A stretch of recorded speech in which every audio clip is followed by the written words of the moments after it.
दोस्तों जरा सोचिए कि अगर मैं आपसे कहूं कि आज भी इस दुनिया में एक ऐसा फिरका मौजूद है जिसे सदियों से गलत समझा गया, जिसे बार बार मिटाने की कोशिश की गई और जिसे हाल के सालों में सिर्फ उसके मजहब की वजह से बेरहमी से मार दिया गया, औरतों को गुलाम बनाया गया, बच्चों को उनके माँ बाप से छीन लिया गया, तो क्या आप इसे एक मामूली कहानी मानेंगे या फिर ये जानना चाहेंगे कि आखिर माजरा क्या है?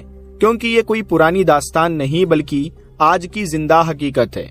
दोस्तों, इस वक्त दुनिया की आबादी अरबों में है और इस आबादी का बहुत बड़ा हिस्सा किसी न किसी मजहब को मानता है, कोई खुलकर तो कोई सिर्फ नाम के लिए। लेकिन इन तमाम मजहबों के बीच कुछ ऐसे फिरके हैं जिनके बारे में आम लोगों को कुछ भी नहीं पता।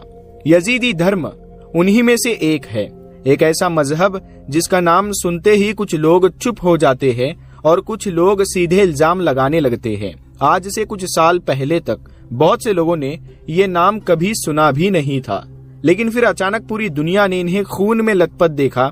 उजड़े हुए गांव देखे, रोती हुई औरतें देखी और डरे हुए बच्चे देखे, और तब सवाल उठा कि आखिर ये लोग है कौन और इनका कसूर क्या है।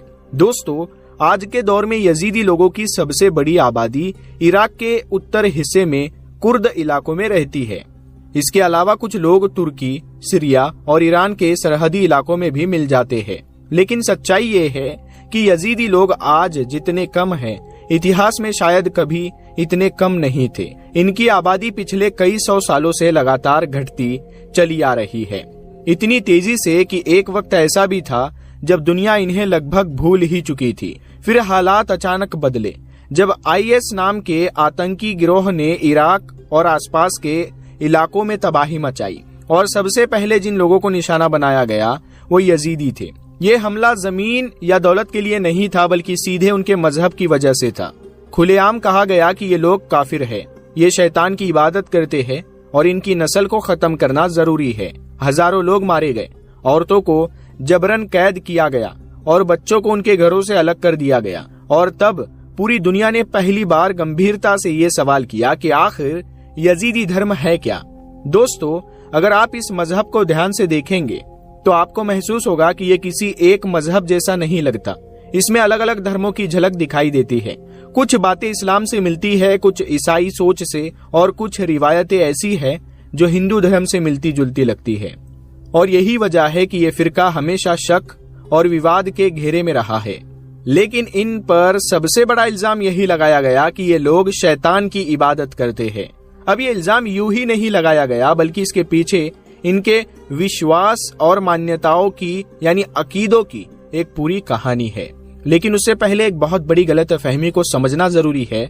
बहुत से लोग सिर्फ नाम की वजह से ये मान लेते हैं कि यजीदी धर्म का ताल्लुक यजीद बिन मुआविया से है, वही यजीद जिसके दौर में करबला का दर्दनाक वाकिया हुआ और नबी सल्लल्लाहु अलैहि वसल्लम के नवासे हजरत इमाम हुसैन शहीद हुए।